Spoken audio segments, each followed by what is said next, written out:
Mama, I got bad news, bad news. I've been rolling with some bad dudes, bad dudes. I've been trying to get a bag too. I'm just doing what I have to. I said, Mama, I got bad news, bad moods every day. Brand new tattoos on my face, sad dude with a head full of rain. I just wanna make it rain, Mama, I will be okay. I feel like I might break right now. I feel like making a fucking mistake right now. Ew. I just need a cake right now. I blow out all the candles in my brains right now. Ew. Hello everybody, and welcome to episode 9 of Dopey Canuck, a podcast dedicated to an often but not always humorous look at the serious issues of recovery, addiction, drugs, and all the crazy shit in between. Right off the bat, I'd like to tell people, please don't take me as trying to glamorize the addiction lifestyle, nor am I trying to take away from the seriousness of what is a super serious disease, and that is addiction. So, in most of my episodes, I'm using humor to get your attention and to bring awareness to the serious issues, right? I find with humor I can connect with people, and also I can help myself as well. It helps me to get things out, right? And if I can draw your attention to the issue and maybe bring you a message, then I'm doing my job right. So with that out of the way, let's get into today's story, Break a Leg. So Break a Leg takes place when I'm 19 or 20. I can't remember which one for sure, but we are at Fuck Around and Find Out's birthday party. It's either his 19th or his 20th. I want to say 19, and correct me if I'm wrong when you hear this, Fuck Around, but I'm pretty sure I've got that right. So we really got to get Fuck Around on for the interview here. I'm looking forward to it. What we've done, guys, is I agreed with Fuck Around and the cleaner that our 11th episode was going to be the three of us getting together and just kind of rehashing things and talking about some of the stories and whatever, and getting to know these characters a little bit. So hopefully it works out that way. It may not be number 11 exactly, schedules being what they are. Those guys have regular jobs and lives to live, and I'm sitting here trying to make a podcast in the basement, so I can't expect their schedules to bend to my will.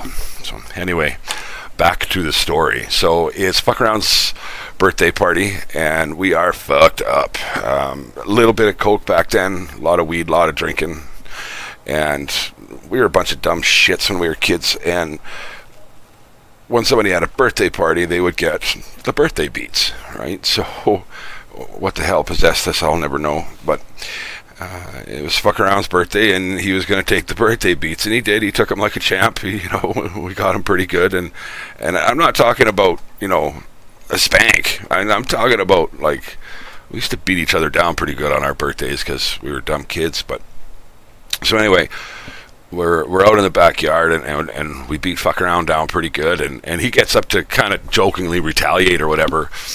And we're on this like slight hill, and we're facing up, and it's just ever so gentle of an incline, but that's important.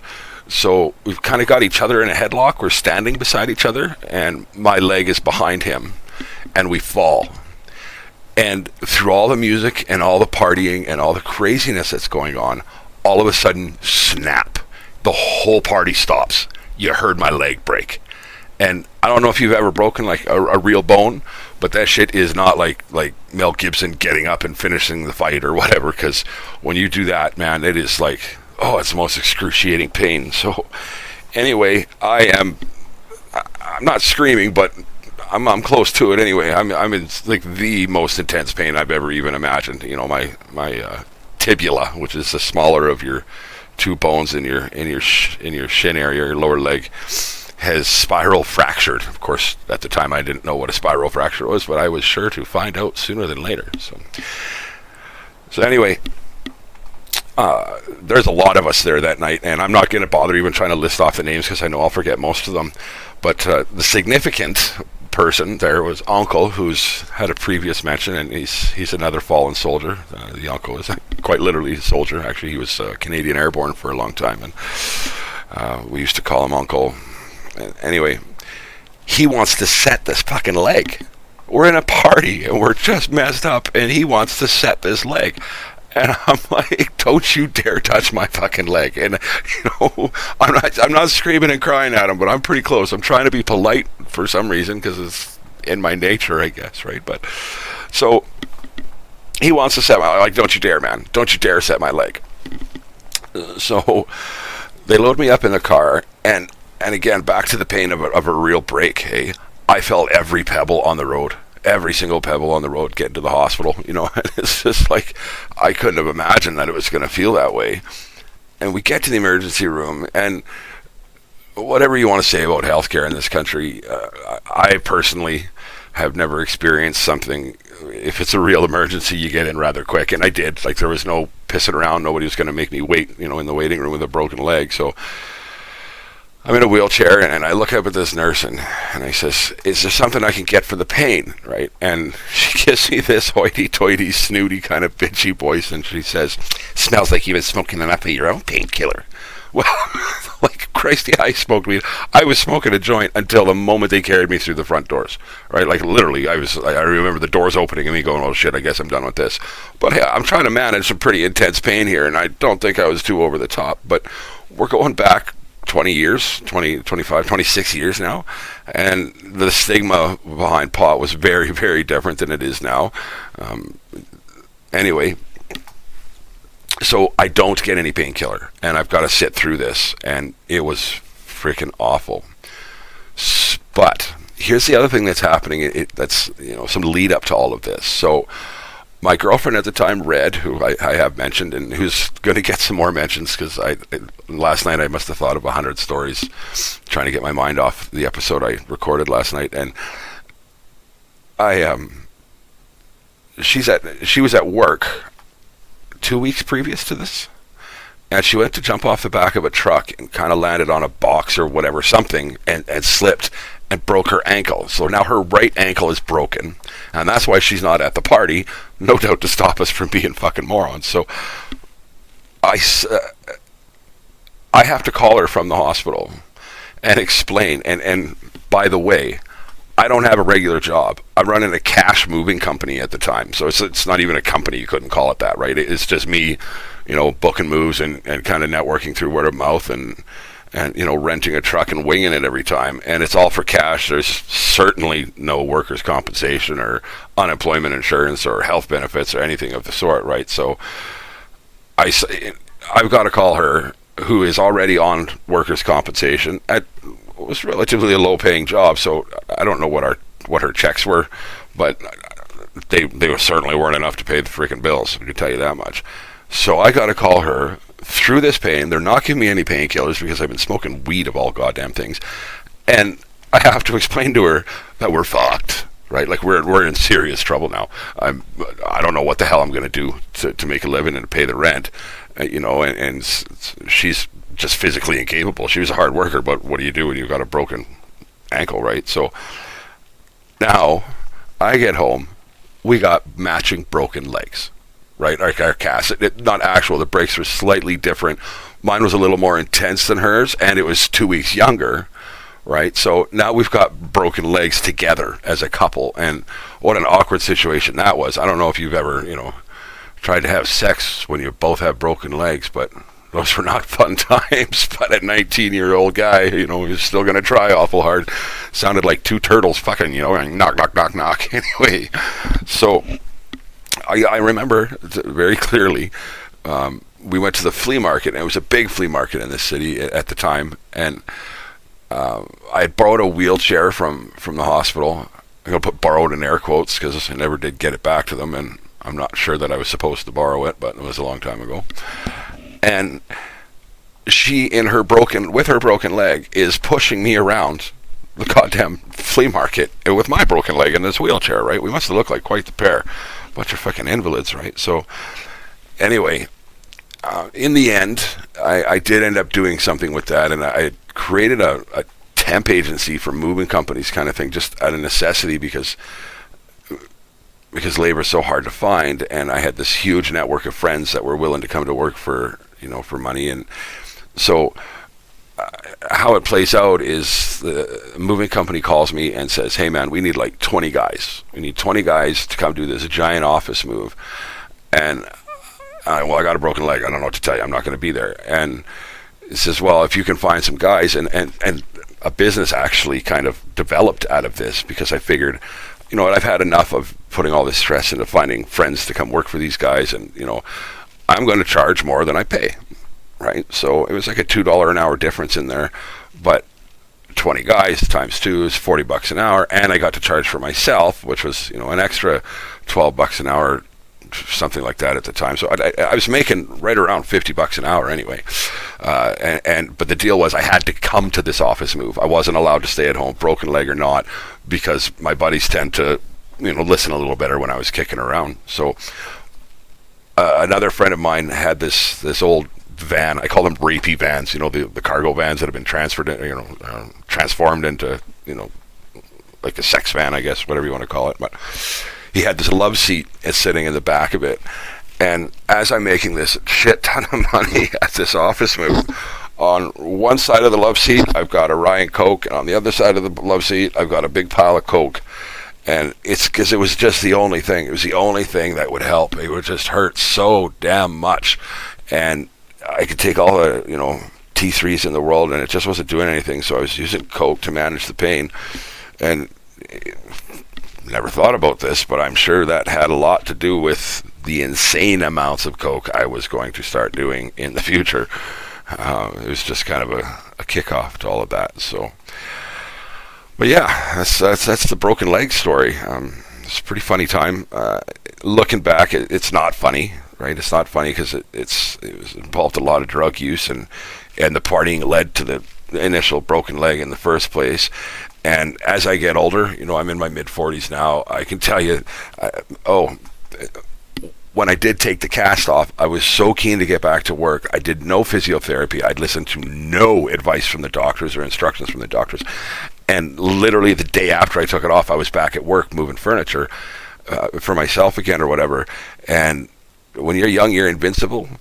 Let me tell you now, just sitting here right now, it aches. It aches all the damn time. I have been on a cane multiple times in the last few years because of the pain, and the arthritis as a result of that break is just so intense, right? But so, I mean, I think the takeaway is quite obvious from this story, in that, you know, drug use leads to insanity, which leads to more drug use, which leads to more insanity, and on it goes. And all of a sudden you're 45 years old and putting your leg up because it aches so goddamn much, right? So yeah, that's that story is kind of a funny thing or whatever that happened back at that time. So, and as true to form, you know, I like to get into my gratitudes. The gratitudes, I can't begin to tell you how important they are. In the first few episodes, I was just kind of reading this script about how important they are, and now I've kind of got it memorized, and I don't want to sound like I'm repeating myself, but it is just so fucking true. If you take stock of your gratitudes every day, you know, I'll say this. Last night, I recorded the hardest episode I've ever recorded. I did one just previous to that, you know, 2 before that. That was the most emotional one so far, for sure. Last night was the hardest one that I have attempted to record yet. I relived a lot of trauma. I spent a good chunk of my night in, you know, just crying because of all the memories that had come up. But you start focusing on your gratitudes, right? And it just like instantly brings you out of that place, because how can you not think of, you know, how can you not be in a good mood when you think about, you know, let's see, my first gratitude for the day. This one's kind of funny, and it's going to go out to Red, my ex-girlfriend, and we were like 12 years off and on, and the most toxic, chaotic relationship ever. I was a horrible boyfriend the entire time. She was much better at it than I was. There was a couple periods near the end where, you know, she wasn't much better than me at it, but I was a horrible boyfriend. And so the gratitude goes to her putting up with my shit for so many years. But more than that, we got to talking, and we haven't talked in a very, very long time. And there's, you know, been some kind of overlap in our lives that we didn't really realize was there as far as, you know, our mental health and that goes. And it felt good just to talk to somebody that seemed to understand a little bit more than the vast majority of people ever could. And the gratitude to her also goes out because she reminded me of a couple stories, including this one, including the one that I just told. And I'm kind of reaching out to all my old friends these days and saying, hey guys, like I got a ton in my memory, but I'm going to run out of content eventually. And maybe you remember one that I don't, and I'm putting that shout out to all you guys right now. If you've got a nickname, you owe me a story. Let's put it that way. So, anyway, my first gratitude goes out to Red. My second gratitude today is going to go to life again, to my life. After reliving a lot of the shit that I talked about last night in that episode about friendship and trauma, I am lucky. I'm really lucky to be alive, and I'm thankful to that. I'm really thankful to that. I'm not a religious guy.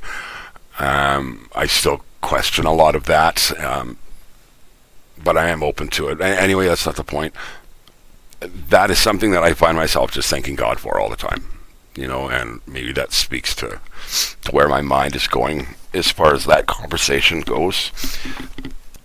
Number 3 is going to go out to Dunright's wife, and I've been sitting here trying to think of a nickname for her, and I hate to. No woman wants to be known as so-and-so's wife or so-and-so's girlfriend or whatever, right? But she takes a lot of pride in that being his wife, in that she is his wife, because he's a hell of a guy. And I feel in this time, and even if, okay, I'll just say, yeah, right, she's Dunright's wife, so I make no apologies for giving her that nickname, and I mean it endearingly. I really, really do.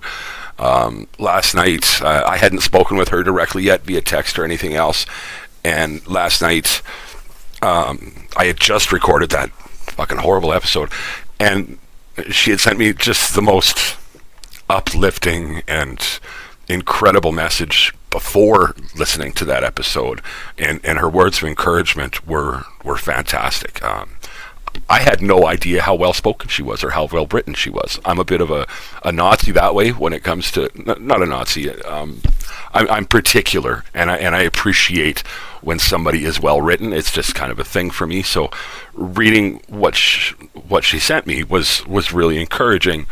And my message back to her was rather short and just basically said thank you. I was having a hard time processing everything that I just talked about, and I didn't have much more left in me to say other than a very sincere thank you. And then I wake up this morning to yet another wonderful message from her. So I'm eternally grateful for that. Number 4 is you guys, the listeners. This is therapy for me, man, and it's awesome. And if I got to do it, and I'm sorry, guys, but I got to keep saying it, right? I'm looking for donations. I'm trying to make a living at doing this. I'm not asking for charity. I'm providing content, and I hope that you're entertained and possibly feel compelled to donate. If you can't donate or don't feel like that's appropriate, Koho, if you go to my Facebook page, the link is there. The Facebook page, of course, being Dopey Canuck. And my email is dopeycanuck@gmail.com if you do want to reach out and donate. I don't have a method yet because I have to figure out some details on how to add that feature to the Facebook page. But if you go find that Koho link and you sign up and verify real quick, it's $20 to you, $20 to me, and there's no fucking around with it. There's no subscriptions. There's anything you got to cancel. It doesn't cost you a goddamn dime. All you got to do is buy something online with the virtual card that you get immediately. You got to spend a minimum of $5. So, and you just email yourself the money, right? So you can email yourself to that new Koho account as soon as you're verified. Order your supper, your skip the dishes, buy something on Amazon, and boom, Robert's your dad's brother. You get $20, I get $20, and everybody's happy, right? So please do that. And lastly, if you can't do that, or you don't want to do that, or you don't want to fuck around with that, in the very least, please share this podcast, you guys. I have to get to a certain threshold before I can monetize it at all. And I'm not shitting you when I ate mayo sandwiches a couple days this week, right? So, I need to make a living at this. So if you could do that, I would be so appreciative, unbelievably appreciative. And lastly, I want to go back to the message of this podcast, and it really is, the humor is meant to draw you in. The message, though, is this. The message is, if you are in active addiction, make today the day. Make today the day that you reach out to a family member, that you reach out to a friend, that you call detox, that you call a helpline, that you do something to start that lifelong journey of healing, because it really is better on this side. And if you are the loved one of an addict, please, you just took the time to listen to my podcast, and I appreciate the shit out of that. But if you could just send a text to that loved one and let them know they're loved. Say the words, "You are loved." I guarantee you it will give them a glimmer of hope, and it just might be the thing that brings them back. I've been trying to get a bag too.